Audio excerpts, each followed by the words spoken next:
You know, one of the things we have to remember in this life is that even from people who make mistakes, we must learn from them. I read this story and I brushed over it. I struggled with it as well, but I said, there's something to learn from this woman. You know, before Esther was a queen called Vashti, and Queen Vashti was a very, very beautiful queen. But one time the king was throwing a banquet, and it was a big party, right? And he was drunk, and he said, you know what? Let me show you all my wife. And we know the story. Vashti said, no, I'm not coming. And when she said she's not coming, the king's men were like, what? There's no way.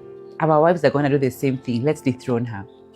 You know, I wondered, why was this part of the story put in the text? Some can say, yes, it was put so that it can tell us about Esther's uprising, but it can also be put there to teach you something. The king summoned her because he was drunk and wanted to showcase her to the people.